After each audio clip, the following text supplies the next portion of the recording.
The sunlight that morning was soft, a gentle, golden mist that slipped through the pale curtains of a small countryside house.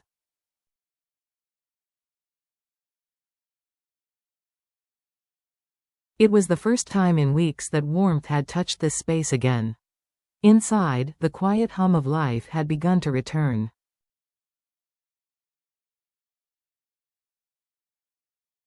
The scent of rice porridge simmering on the stove mingled with the faint perfume of blooming jasmine drifting in from the window.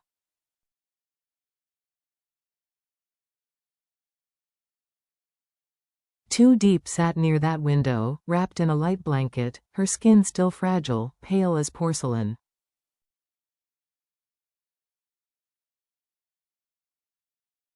Yet her eyes, bright, deep, and reflective, had regained their old light. Every small sound outside, the chirping of sparrows, the laughter of children on their way to school, felt like a gift she had once almost lost.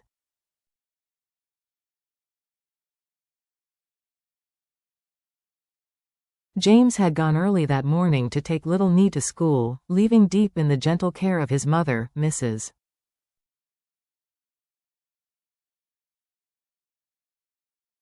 Quynh. The older woman moved quietly around the kitchen, her every gesture full of patience and unspoken affection.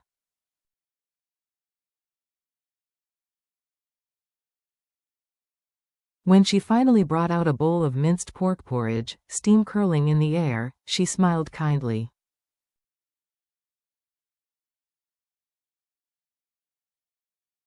"Eat this, dear. You need strength," Mrs. Quynh said softly, setting it down before her.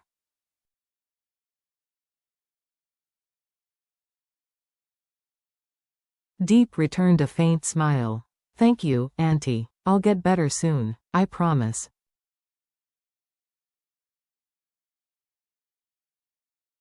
Mrs. Quynh chuckled lightly, brushing a loose strand of hair from Diep's cheek. "You always say that."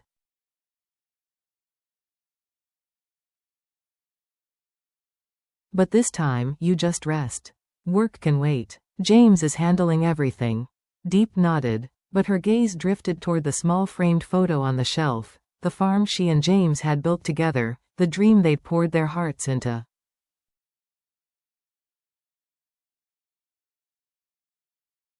Her thoughts circled restlessly. Were the workers doing all right? Was construction on schedule? She hated being weak, confined to this small house while others toiled outside.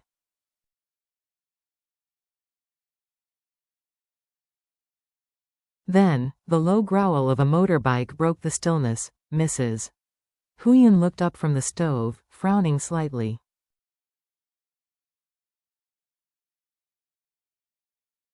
Who could that be? Moments later, a man's voice called from the gate, steady, deep, unmistakable.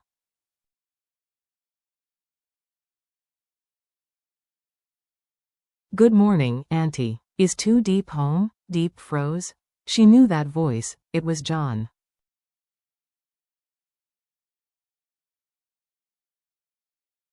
The same man who had once stood against James in business, whose coldness had nearly destroyed everything they'd built.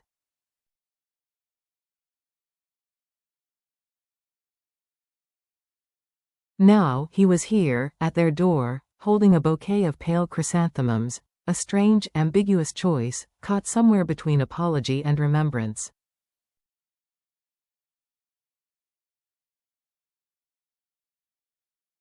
Mrs. Quynh hesitated, then gave a slow nod. "She's inside. But she's still weak, John."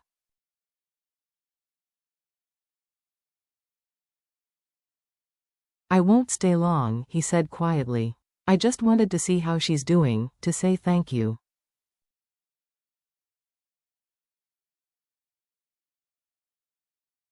When he stepped inside, the air seemed to tighten. Diep looked up from her chair.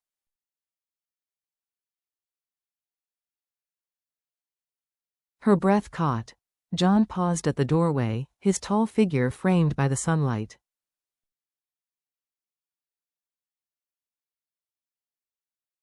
For a moment, neither of them spoke. The silence carried the full weight of their shared past, the betrayal, the near disaster, and the long nights of pain James had endured because of him.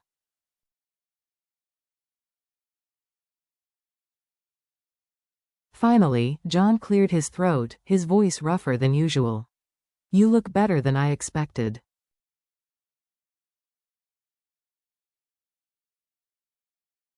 "I heard you were very sick." Diep smiled faintly. "I'm recovering, thank you. It's been a difficult time."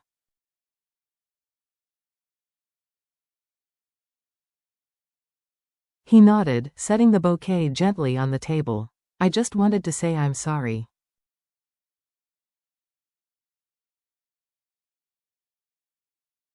"For everything. And thank you for not turning away when things fell apart." Her eyes softened.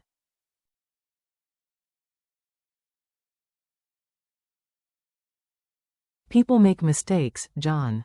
What matters is what they do afterward." He gave a thin, tired smile, a shadow of guilt passing over his face.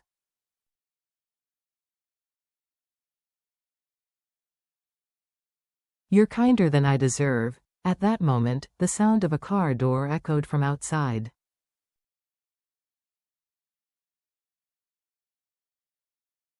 Footsteps approached, quick, firm, familiar. "James." He entered, his face lit with relief when he saw Diep sitting up.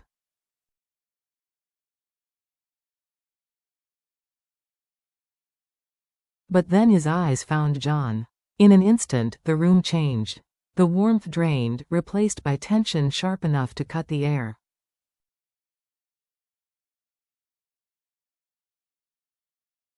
"John," James said, his tone low and controlled.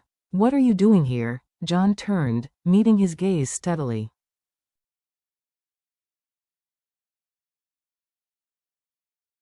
"I came to see Tu Diep.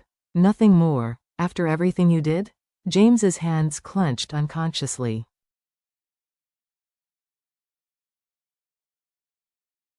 "You think you can just walk in here with flowers and—" "James," Diep interrupted softly, her voice calm but firm.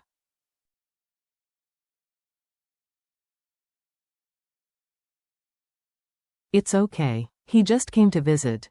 James's anger faltered when he saw her pale face, her trembling hands resting on the table's edge.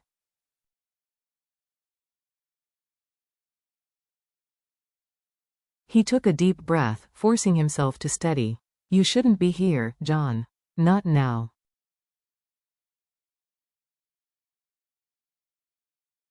John nodded slowly. "I understand. I'll leave." He turned to Diep once more, his voice barely above a whisper.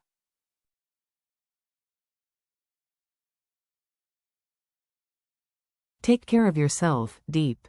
And thank you." As he walked away, the faint scent of chrysanthemums lingered in the air, delicate, almost mournful.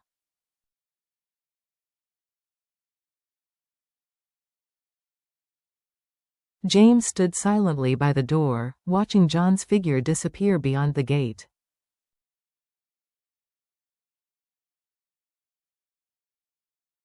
His thoughts churned between anger and confusion. Was that man's visit truly out of gratitude, or something else entirely?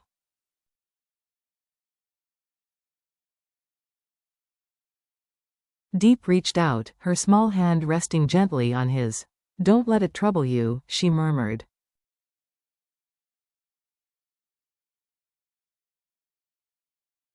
"Maybe some wounds need a second chance to heal."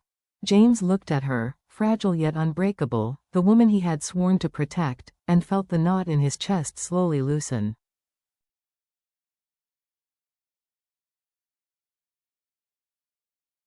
But deep inside, a quiet unease remained. This wasn't the end of John's story. It was the beginning of another storm.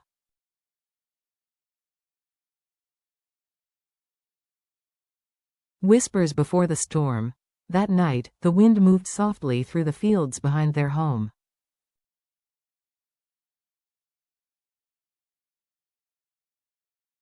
The air was thick with the hum of crickets, the rhythm of the countryside returning to its steady pulse.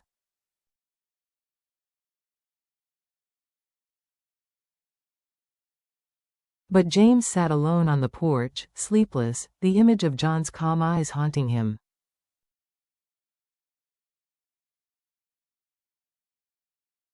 There had been something too measured in John's tone, something that didn't feel like simple remorse.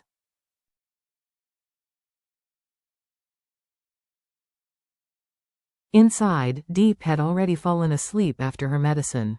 Mrs. Quynh had retired to her room.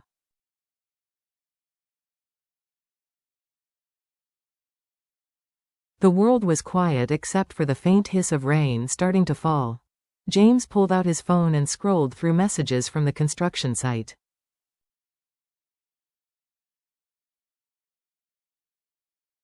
Everything appeared fine, on paper. But his instincts, honed by years of business, told him otherwise.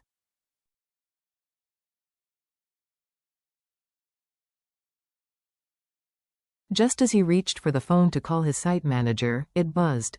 It was Lynn, the man overseeing the farm project.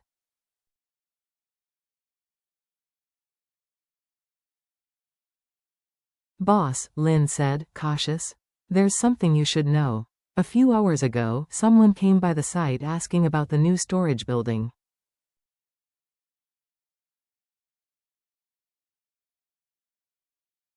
Said he used to work with you." James's pulse quickened. "What was his name?" "John," Lynn replied.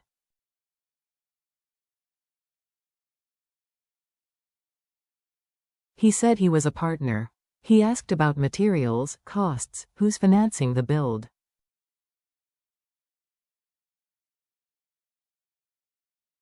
"Didn't cause trouble, just curious." James exhaled slowly. So that was it. John hadn't just come to visit Diep.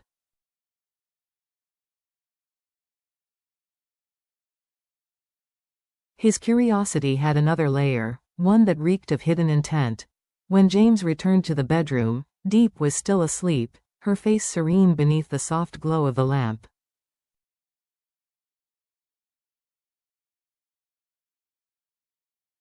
He sat beside her, brushing a lock of hair from her cheek. For a moment, all suspicion melted away.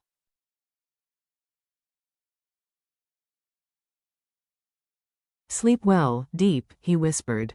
"I'll take care of everything." Attention rekindled.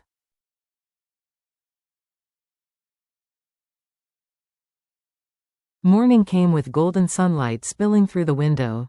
Diep woke to the sound of James's voice, calm, professional, but edged with tension.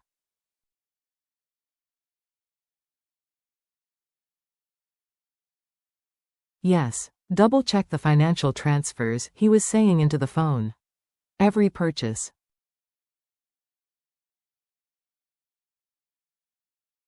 Every name. If there's a leak, I want to know who's behind it." When he turned and saw her watching, his tone softened instantly.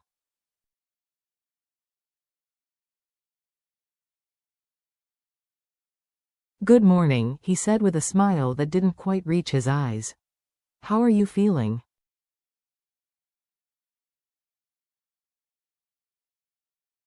"Better," she replied quietly. "But you're worried about something, aren't you?" He hesitated, then sat beside her.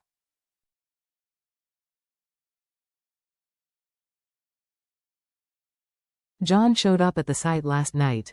I don't know what he's planning, but I don't trust him."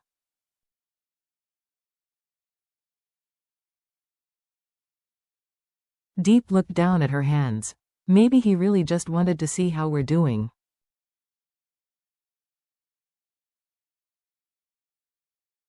James let out a small, bitter laugh. "Men like John don't visit for comfort. They visit for control."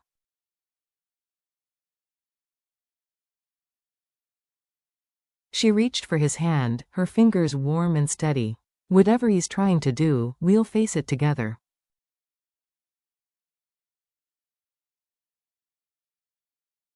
"You've protected me enough, James. Let me stand with you this time." He looked at her, really looked, and the tightness in his chest eased.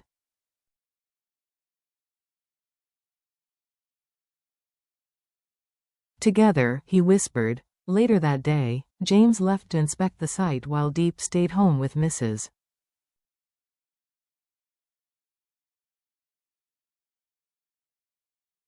Quynh and little Nee. The sound of the child's laughter filled the small garden, light and innocent.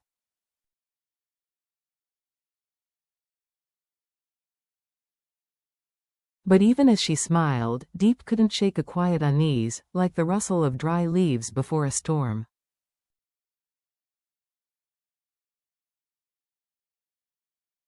When James returned that evening, his shirt sleeves were rolled up, his hands smudged with dirt.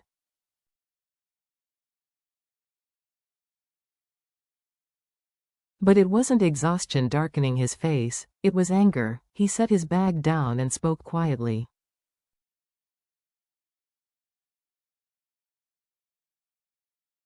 "You were right," he said. "The workers told me John's been offering them higher pay to leave our project."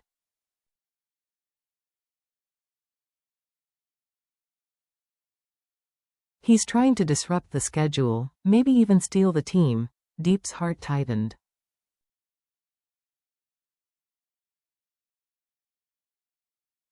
But why didn't he say he was sorry? James's voice dropped, heavy with bitterness.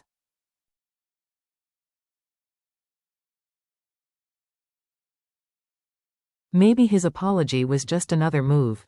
Maybe he's not done with us yet. Outside, thunder rolled faintly in the distance.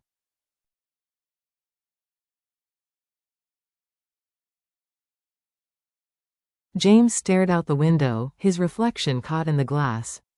"If John thinks he can play this game again," he murmured, "then he's forgotten who he's dealing with."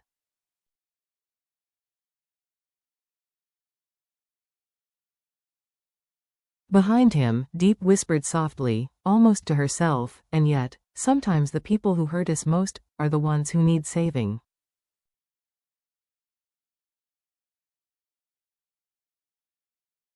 He turned toward her, puzzled, but she only smiled faintly, as though she knew something he didn't.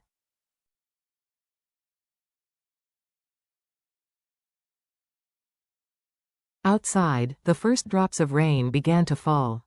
The storm breaks. By nightfall, the rain came in earnest, a restless symphony tapping against the roof.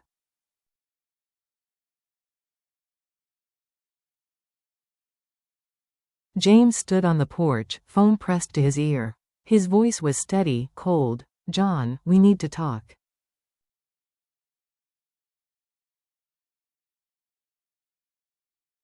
On the other end, a pause, then a quiet laugh. "I was wondering when you'd call, James."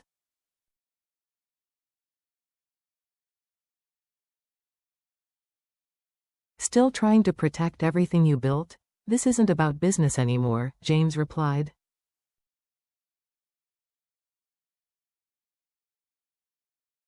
"It's about honesty. Why are you really here?" Inside, Diep had stepped quietly into the hallway.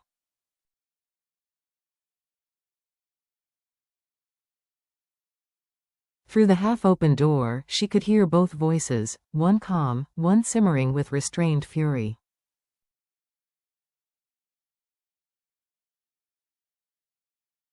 John's tone dropped low. "You really don't know, do you?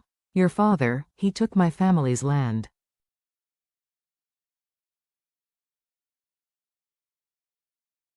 "Years ago. The land your company was built on. Everything you own stands on what was once mine."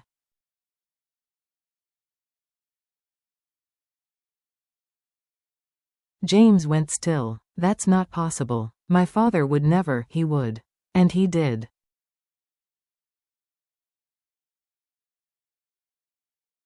John's voice cracked like thunder. "You were too young to remember, but my family lost everything while yours thrived."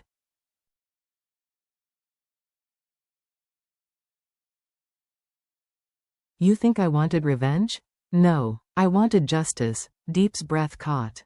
The truth hit like a wave.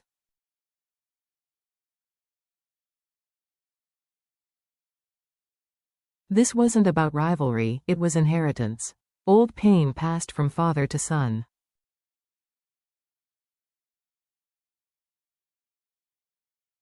James's hand trembled. "You could have come to me. Talked to me." "I tried," John said quietly.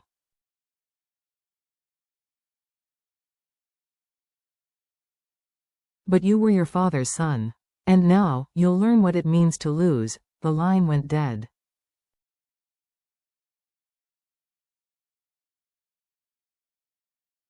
Rain swallowed the silence that followed. Diep stepped out onto the porch, tears glistening in her eyes.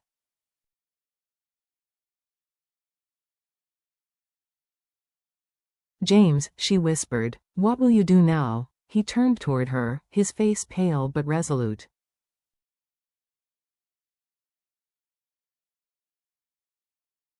What I should have done from the start, end this. Not with hatred, but with truth.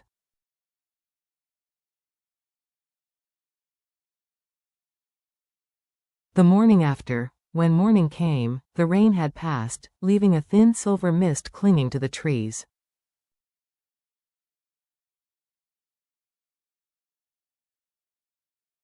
Diep stood by the window, watching droplets slide down the glass, her thoughts heavy.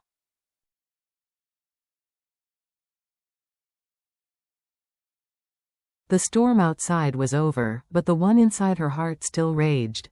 James entered quietly, carrying 2 cups of tea.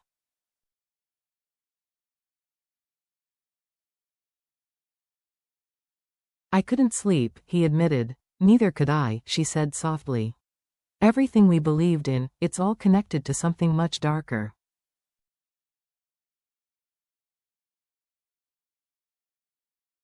James nodded, guilt flickering in his eyes. My father's mistakes shouldn't define who I am.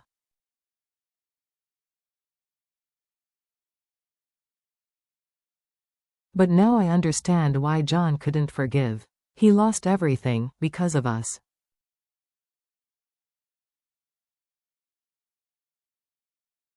Diep turned to him, her voice steady. Then maybe it's time to stop the cycle of hate.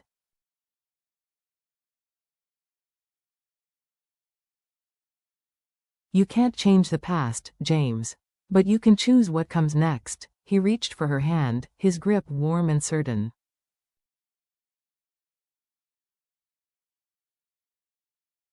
You've always seen light in the darkest places, he murmured. Maybe that's why I need you.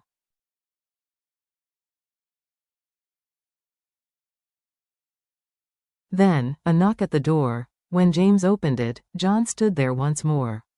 His raincoat still damp, his eyes weary but calm.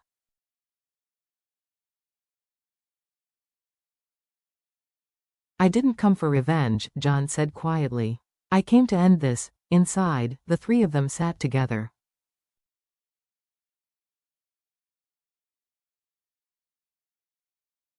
No accusations, no shouting, just truth. James looked from John to Diep. Our father's war ends here, he said.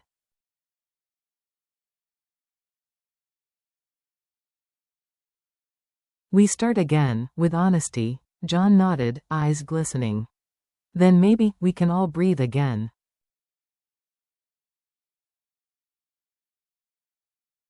Outside, sunlight broke through the clouds, washing the fields in gold. For the first time in a long while, peace didn't feel like a distant dream, it felt like a beginning.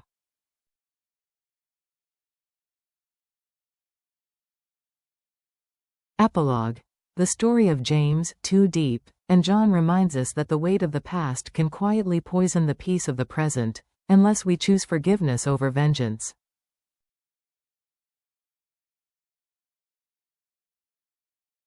Sometimes, the pain we carry isn't ours alone.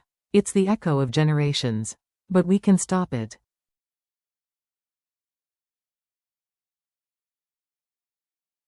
We can decide that the story will end with us.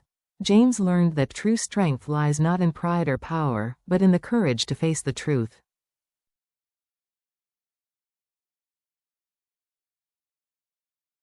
Tu Diep proved that love, when rooted in understanding, can heal even the deepest wounds.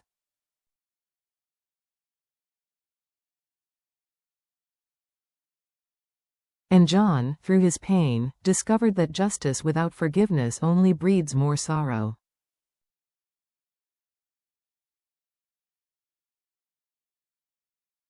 Forgiveness does not erase the past, but it frees the heart to build a better future.